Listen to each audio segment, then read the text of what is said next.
Hey, welcome to Total Schmidt Show. How you doing? I'm back at sea.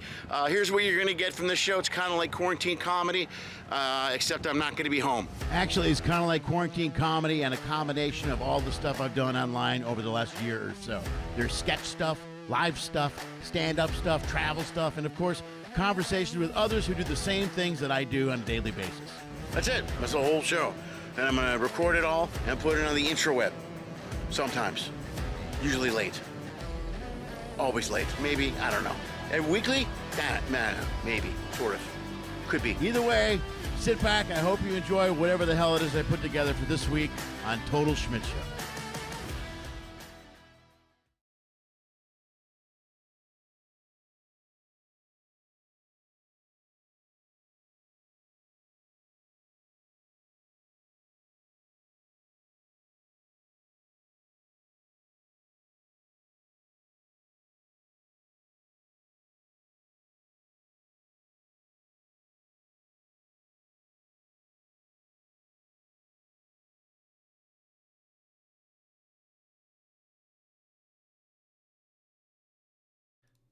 Hi, let's try this again. Hey, look, it's me. You guys, no sound. See, everybody that follows me, they know that I screw up all the time. Yeah. They're all going, no sound.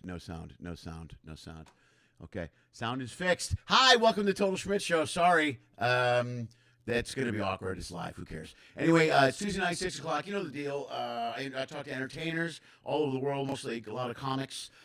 Do me a favor. First of all, hit thumbs up on the video. Please like the video. Subscribe to the channel. It really helps me a lot. Doesn't cost you anything. It helps me big time. I don't have any sponsors or supporters. We were supported fully, totally by our followers and our fans and so forth.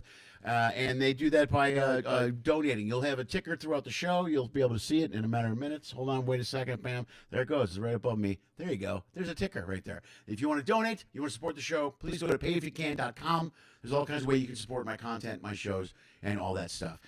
Today, we're talking to a good friend of mine who I was going to record the last time I was on a ship. I didn't get a chance to. And he was nice enough to drive all the way to my hotel here in Vegas because he lives all the way in New Mexico. So it's a long ride for him. Folks, Chaz Elstner's right here. Look, he's right there. Yeah. Chaz Elstner. Yeah. Thanks. It is Chaz Elstner. How you doing? All right, man. Let me say hello to everyone that was here. There's more people here than I thought. Wow. There's a whole bunch of people. See, I'm a draw. You are a draw. I always do well when I have to bring in other guests. I can't do the show alone because nobody would tune in. Let's see. No sound. Got it. No sound. Happy Tuesday. No sound. Some things never change. Thank you, Rachel. Yeah, I fucked up again. Thank you very much. It's very nice. Happy Thanksgiving. Give Tuesday is Giving Tuesday is appropriate. Is that appropriate? Giving Tuesday? I don't know what that means. Happy Tuesday. Yay. Hey, everyone. Hi. Oh, and Julia's here. Hi, Julia. Julia, Robin, Rachel, Tammy, and that's who's here so far right now. Thanks for tuning in, guys. I really appreciate it. It's really awesome. So I'm with Chaz. Yeah. He has a flight tonight. That's how cool Chaz is. Yeah. He's actually got a flight tonight, and he came down here to do the show. I have a flight in 5 hours. Yeah, dude, you're the man. Yeah, look at this. This is high-tech place. I don't mess around, man. Right. I have the high-tech stuff, and then I don't know how to use it. I hook it up, and then everything goes wrong. That's what I do. Everything, it looks good, but then it just, nah. That's probably why I don't have a podcast, because I'd always want everything to be perfect. If it didn't go right, I'd be all mad. So, yeah. I constantly am doing wrong. What happened to your focus thing? Hold on. Am I out of focus? Yeah, you are. Oh, my goodness. Wrong, man. I'm going to fix it right now. That's perfect. That's what I was looking for. All right, buddy. So were you out to Nassau tonight, the Legend? Nassau to join the Carnival Legend. Nice. Are you excited? Oh, very excited. Where they ported at now? Homeport. You know? Baltimore. Oh, right on. Which is a weird thing because you start off and you have to be in shorts, and then all of a sudden the next day it's like, I better get a long sleeve shirt on. Yeah. And then all of a sudden you're in winter clothes. Yeah, it's like New York is the same thing. Yeah. Like if you ever leave New York, it's like freezing and crappy. You know? Yeah. Well, and then you gotta pack more. Like I get the same thing when I go to Alaska. I bring so much shit to Alaska. I'm like, I don't want to bring all this stuff. Right. You know? Right. I got boots and coats and slayers and all kinds of stuff.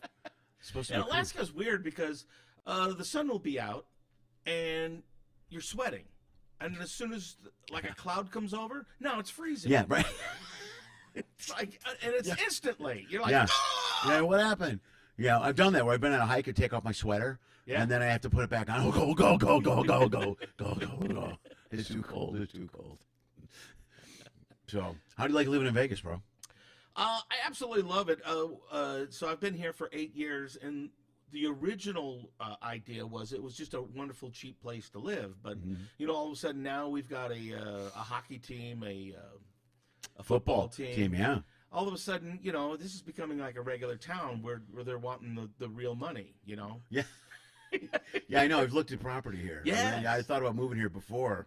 I was like, oh, this would be great. And I looked recently again. Oh, it's not as great as it was. Yeah, I could have gotten a 3-bedroom house for like $150,000 8 years ago. And now, man, that's so cool. $300,000 doesn't buy you anything. So. Right. It is a good town. Plus, you'll get baseball soon too. That's gonna. Yes. You know? Can't wait for that. Once they got over it was the gambling thing. The sports had their. But now once the leagues started making money off it. Right. Then it's okay. Like you watch those ads all the time for what is it, Sports Kings and all those other ones during football. Right. Yeah. I'm surprised there's not more of a gambling problem in this country. I'm serious. Like for kids, like if you're a kid and you have a phone, you can go online and gamble I know friends that do it all the time. And you know that when they say, "Are you over 18?" that stops everyone. Yeah, of course. There's no way. Whoa, everyone, stop! Stop! I'm not over 18. I can't press this I button. made a terrible mistake. I don't want to get in trouble. Yeah, it was the same thing with entering all the porn sites were the same way. Yeah. Are you over 18? Like, or the magazines. Remember early on magazines? Remember we used to get magazines? I don't even know if they do this anymore. But well, there's the video store, and then there was the room, the adult room. But then there used to be in a 7-Eleven or any type of bookstore, there was a book stand of all adult stuff. But it all had labels on the front that said you have to be 18 to look at this magazine. Right? And I was always like, who's that scaring away from the magazine? It's like a whole rack of them sitting there. I was in Memphis once, and I was at a bookstore, and all of a sudden there was that curtain thing, and I was like, oh, what could be over there? And I opened it up. It's romance novels. And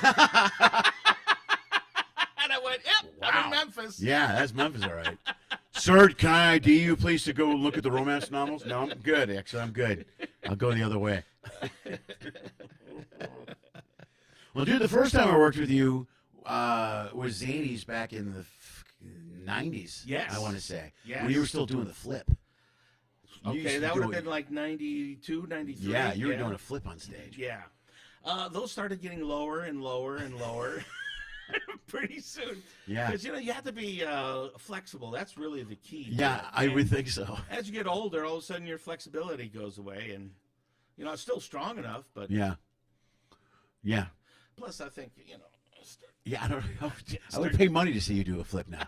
No, that should be part of the deal. I didn't need enough money for the ambulance. You should get paid so much money and then an extra like $5,000 for the flip. Right. You want the flip? This is what's going to cost you like $5,000.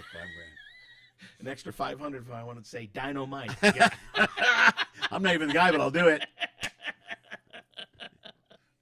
Right on. Who's here? Tammy's here, Rachel's here, Julie's here. Everybody's still here. Okay. They have left. Rack on them. What are they talking about? How about a singles cruise on your boat? Oh, we're talking about singles cruises now. Okay. Sometimes they talk about shit that has nothing to do with me. Right. Yeah, it's like a group. They get together and they talk about stuff. I'll look over there and they're talking about turkey dinner. And maybe they're talking to each other. They do. They do all the time. There's different threads. They always talk to each other. Yeah. And then during the show, they talk. We did the show live last week for the first time in forever. And we did it tonight because it worked out timing-wise. And now after this, I'm not going to do them live anymore. I'll do them live for the Patreon members. Right. You know what I mean? So you got to pay extra to get it live, but then it still streams on Tuesdays or whatever. Cool. So that's the way to do it. So, dude, how long were you with you did circus first? You were an actual clown. Yeah. So, God, how far back do I want to go? So, just to make it real quick, my father wanted me to be an engineer because he was an engineer and my grandfather was an engineer. So right.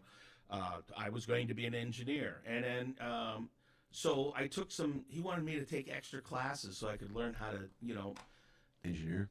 Well, his whole thing was, high school is 6 hours, but you're not going to take a break. You should be taking more classes. So in my freshman year, he said, you can choose another one that might be fun. So I chose drama because all my friends went into drama.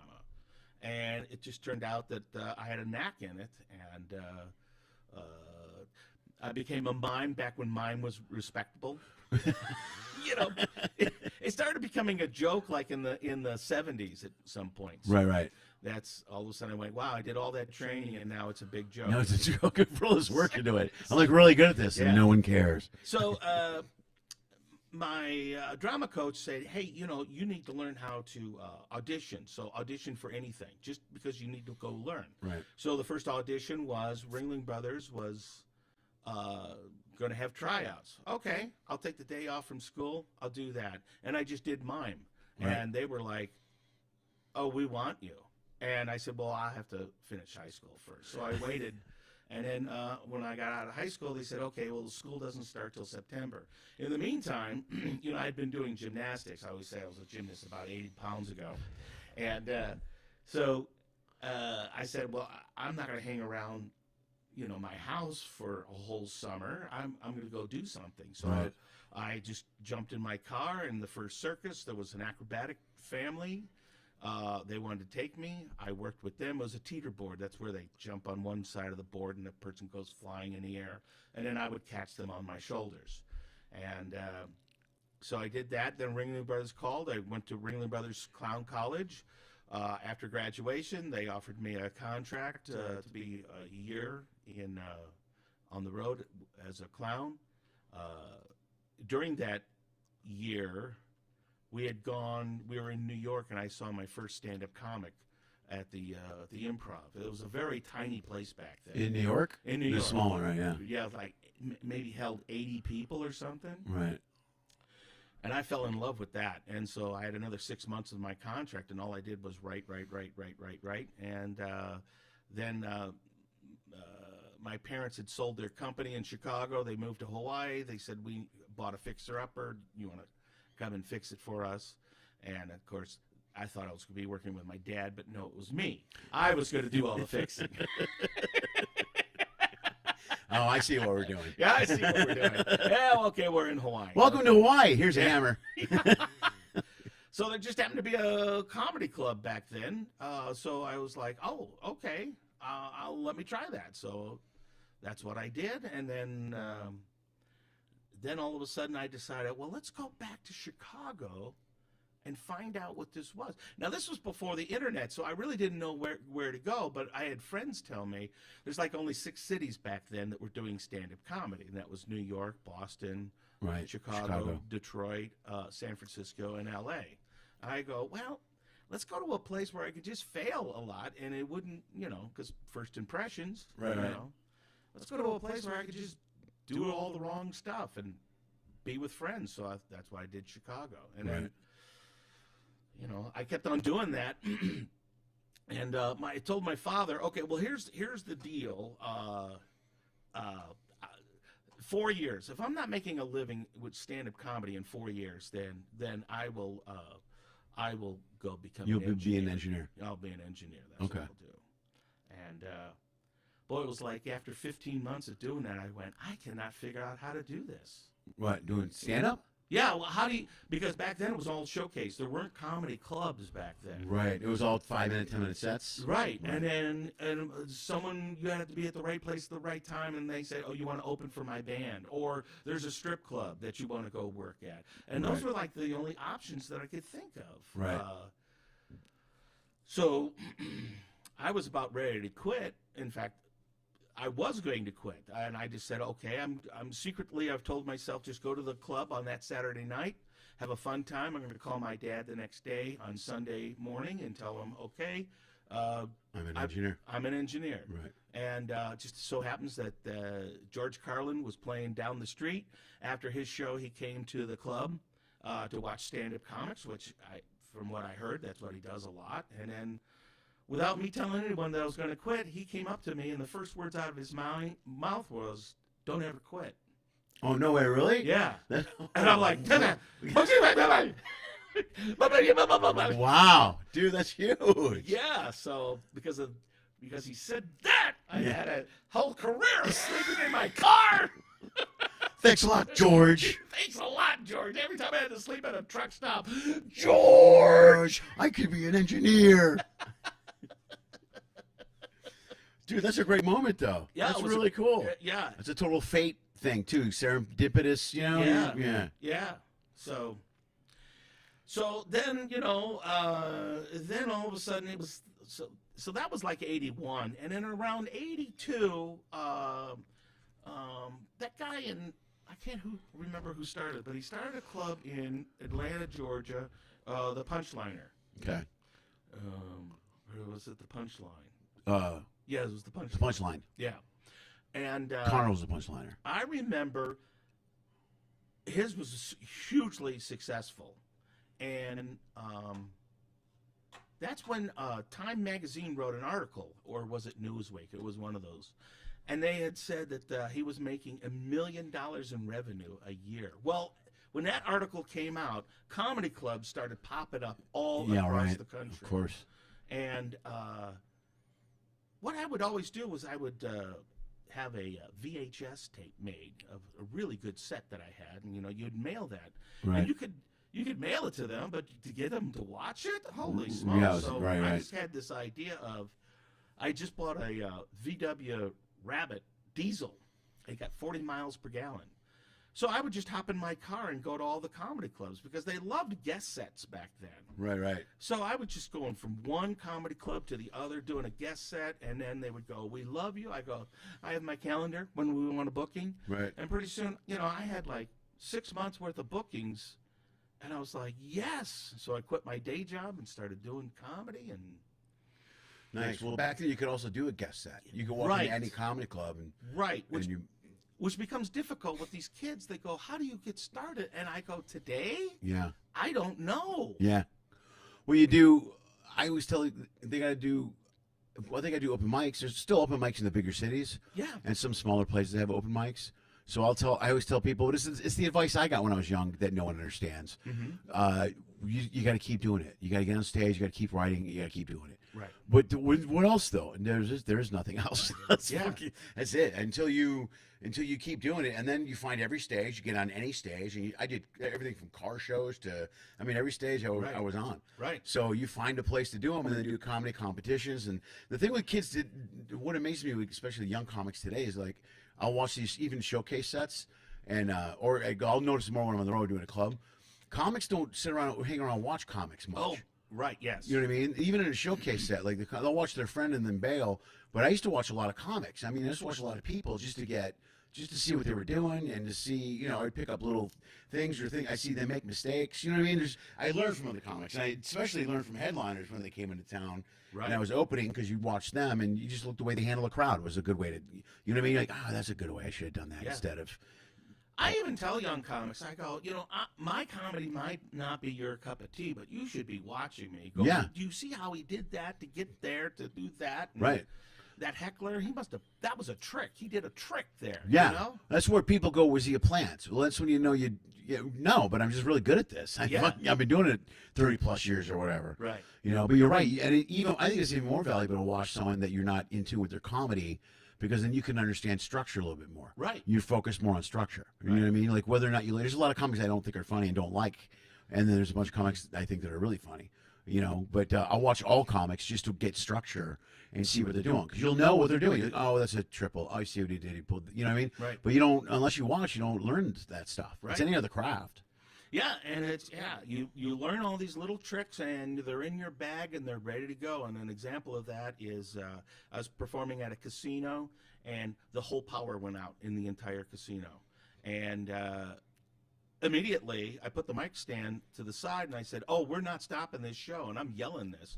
I said, "Everyone, take out your phone, turn on the flashlight, and we're going to continue this comedy." Oh, did you really? Yeah. That's great. And the manager was like, "Oh, everyone could have walked out on their checks here. You just saved me." You're like a hero, yeah. He goes, "How did you think of that just so fast?" I go, "This was the third time it happened." Yeah, Riggs, this has happened before, my friend. Yeah. The first time I didn't know what to do, and then you think about it, and then so when the second time happened, I went, "Yes, I've got."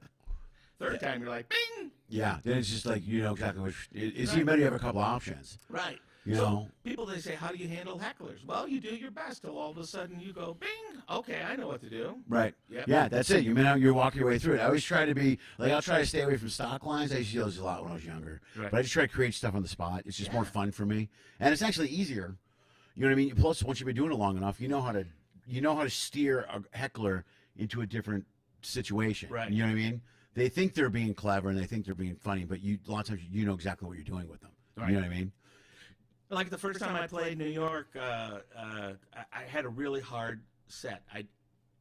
Here everything was going great, and then I get to New York and I can't get a laugh. And then Dom Herrera was in the audience, and we had the same agent. And so my agent had called Dom and went, "Were you there?" And he went, "Yeah, I was there." He goes, "What happened?" And he goes, "Well, Chaz has got to learn something that in New York, you can't just start your show. You have to play with the audience and prove that you're funny." Right.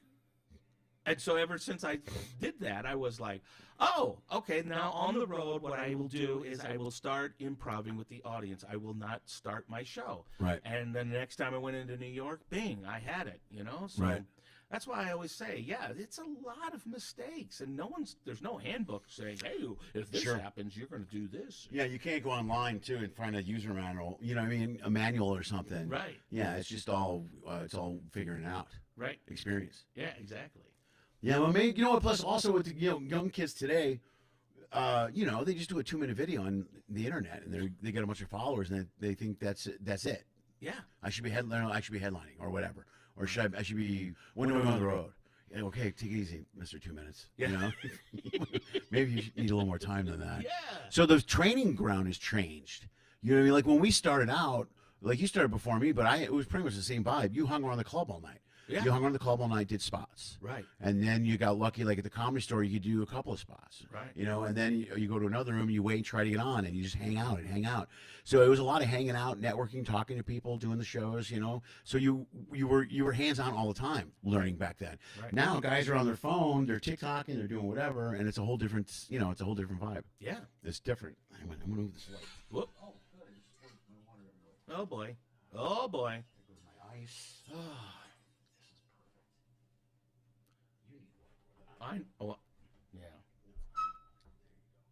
Now people are going, oh my gosh. Nobody wants to see me. It's you. You look like you're being interrogated. What did I do? What did I do? Yeah, I don't know how anybody would start out now, and I've talked about this before too with people. I don't know where the future of this business goes. Right. Because if you're not building correctly, then 15 years down the road, who's going to be headlining these shows? You know what I mean? Who's going to be right? Someone's got to step up and do it. There's a few. There's Taylor Tomlinson. She's huge though, but it's different. But if they look at someone like her, because she's from that young generation that always does shows, and if these other kids start doing it, but they got to do stand-up in front of people over and over again. You can't just do it on your phone and put it up on YouTube and go, oh, that's funny. Right. At some point, you got to get the muscle of working a crowd. But I also think that the advantage that the young kids have today, and listen to me, young kids, but they have YouTube where they can watch all these great stand-up comics and watch their shows over and over and over again, and then they see all those tricks and everything. Right. We had to wait till Jay Leno came to Chicago. Yeah. Or this, Right.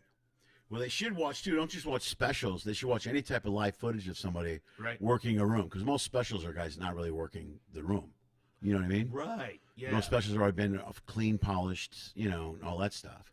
Especially some guys, they do highlights of handling hecklers and stuff. I've seen that. Yeah, who is it? Steve Hofstetter? Is that who it is? Yes. He's been doing it for years. But we've been talking about this. I've had this conversation my brother Mike was talking to me the other day, and I thought about this because I've been doing the TikTok thing, putting videos up, and everybody puts TikTok videos up of them talking to the crowd. Right. So now, and Hofstetter started doing it first, but now everyone does it. Right. So everyone thinks that's comedy. So where I'm going with this is, like, I for a while I wanted to stop doing TikTok videos of me talking to the crowd, because people are showing up to shows prepared mentally. Go, I'm going to talk to the comic. I'm going to do, and it's happening a lot. But my brother Mike told me a lot of agencies and managers are telling their comics to work the crowd and tape it. They're telling them all to do it. Yeah. They go, you get more hits if you work the crowd. And there's a lot of guys like, there were guys I knew that just didn't like that. There were guys that were more writers. They wrote stuff. Right. And they were brilliant. Stephen Wright was the guy who was a brilliant writer. He never worked the crowd. I know other guys that wouldn't work the crowd at all.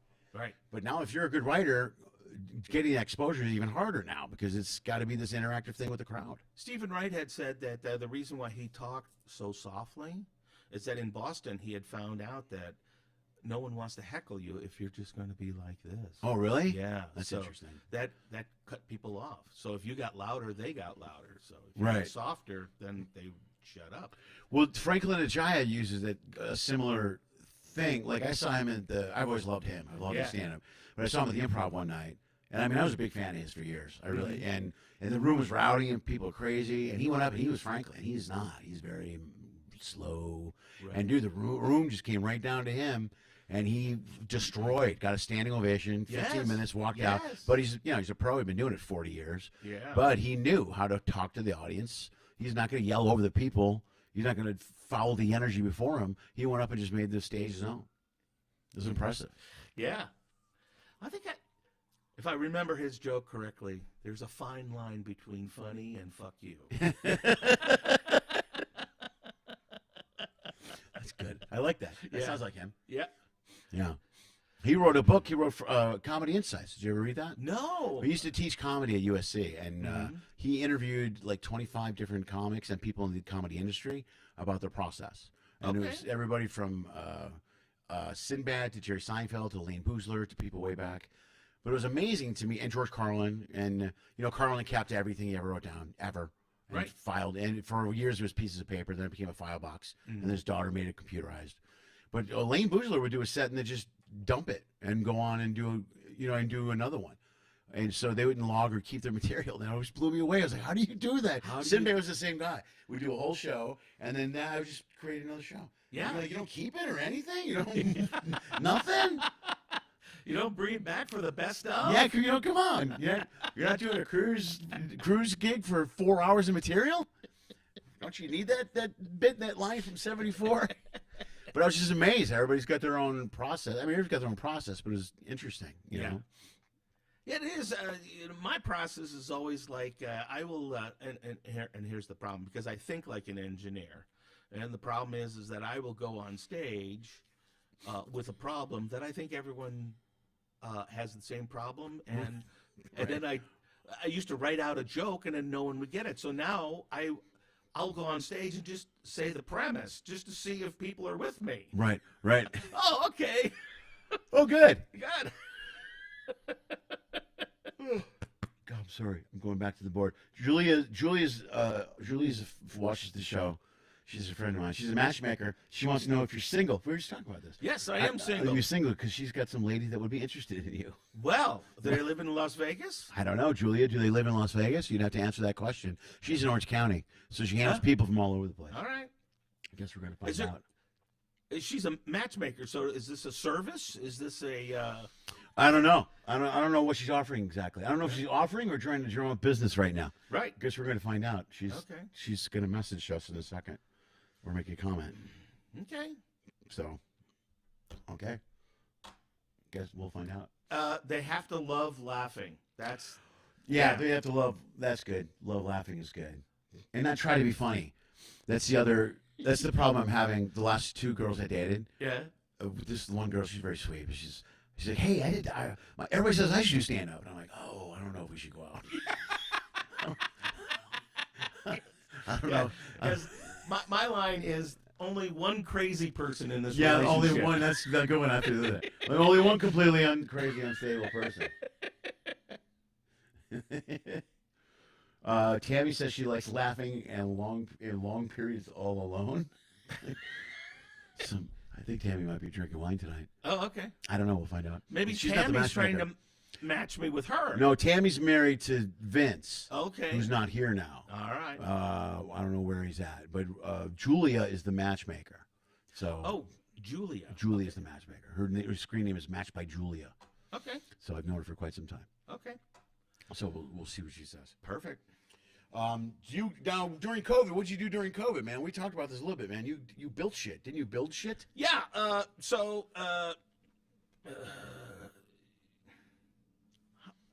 I always go, how far back should I start the story? Don't go too All right. far back. Okay.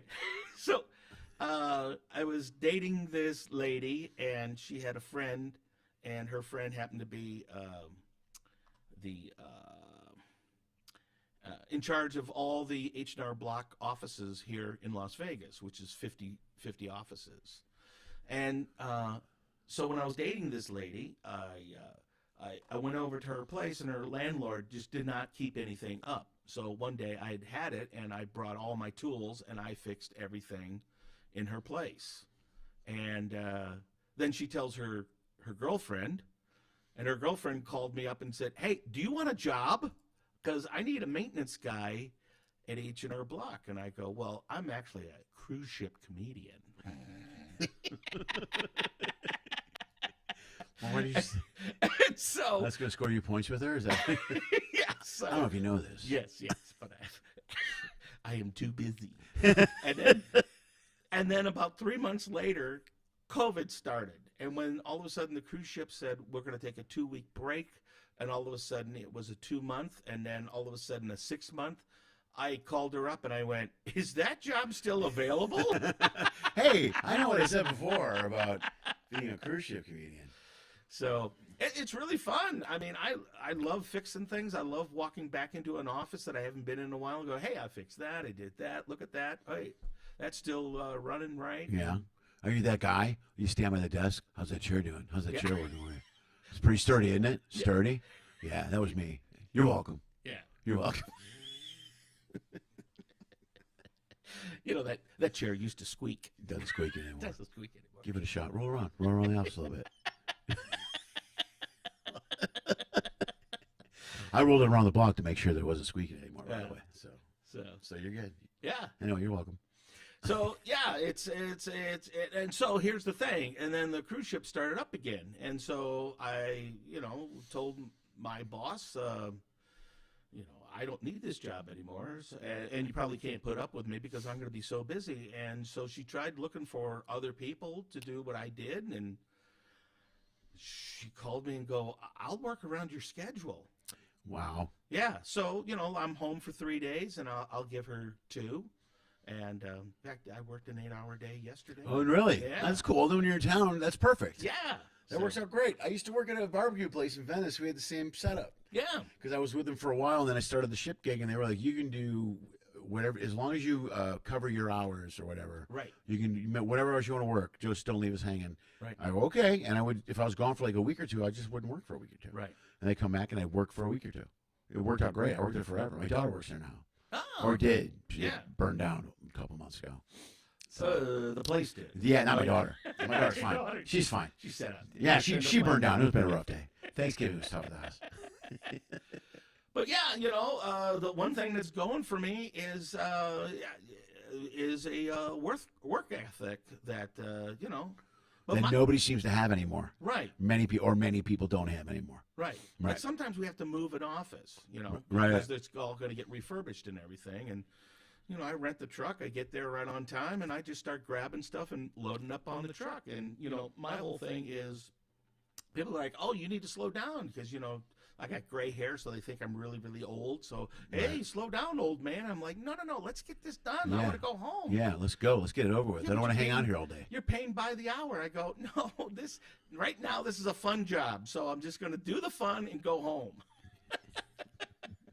Yeah, right. Get it done. And so all the money now that I make at H&R Block, I use to buy woodworking tools, and then that's what I do as my hobby, just to do something other than stand-up comedy. Right. All right. Right on. So. Look at you, overachiever. Yeah. Doing stuff. Hang on. Everybody made comments. Am I married? Yeah, you're married. Okay. Tammy responded. I'm married. Oh, dang. Yeah, Tammy's married. Oh, Vince is somewhere doing work. Okay, that's where he is. He's good working husband. at H&R Block also. Yes, he's a hard worker for sure. Yes. And then somebody else is here. I don't know who that is. Who is that? TS King's Disco. I know who that is, and I can't remember who it is. I'm going to Google it right now. It's making me crazy.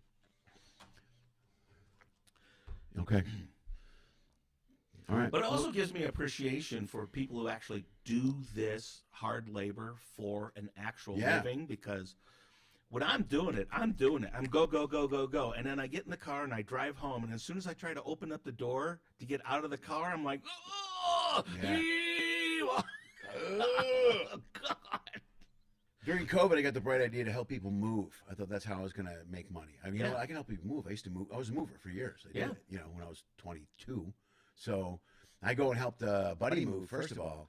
And I don't know what dude, my knees were swollen so it was bad. I would go and do work, move during the day, and come home and ice my knees for like an hour, and then go do Uber Eats at night. And that's how I was making money. But after about, it wasn't even a week, I was like, I don't think I can do this. Right. I think physically it's too much on me, really. Like moving shit up and down stairs, carrying a dresser. You know, it just didn't seem like we're moving. I was telling you, we're moving in a few weeks. Right. And he ever asked me, my brother's like, you want me to help you move? I go, no, because I'm hiring movers. Yes. There's no. Oh, yeah. I haven't moved myself in years. Last time we moved across the street, and I go, it's just across the street, but I still hired guys for the heavy shed. Right. You know what I mean? But we took boxes and stuff. And even that, I'm like, I'm not doing that next time. I'm going to pack everything, have it ready to go. These guys can show up, and the young guys can move it. Right. Me. Yeah. Because it's too much. Because you're right. You know what it is? It's that night or the next day where you get out, and you're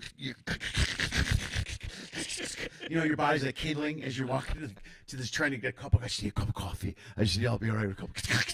Your body's cracking. Yeah. You know.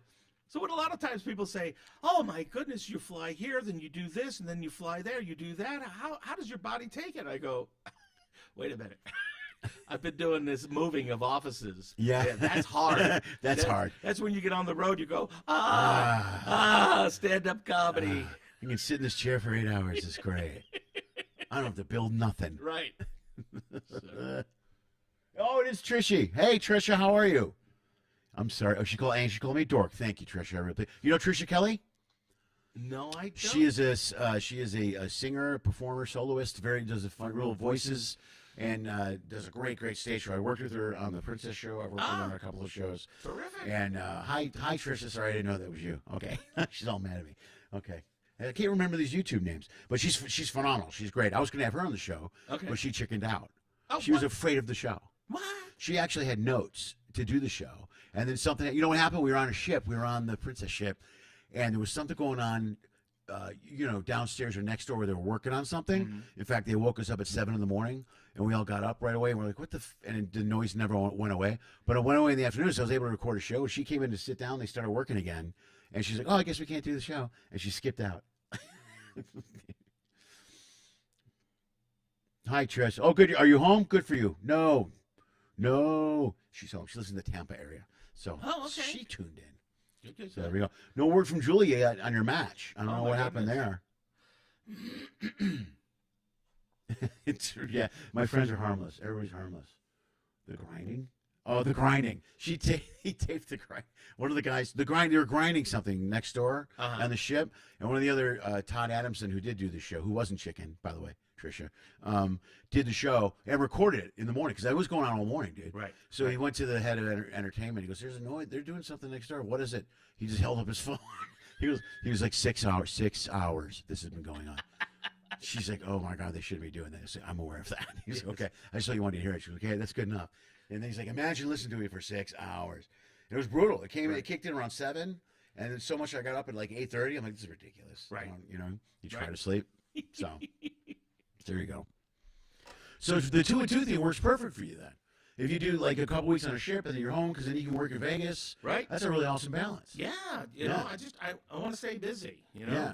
And it's busy enough too. And one of the reasons I think we're all comics is that it's a lot of change. I think we all have some sort of ADD. We're always, you know what I mean? We're always moving around, doing shows. So even though we're doing shows all the time, you're on a different plane, different cab, different ship, different place, different stage, whatever. Then you go home. Right. You know what I mean? And then you can work at the office for a couple of weeks. That's got to be a perfect balance for you. That's good. Yeah. I like it. Nice.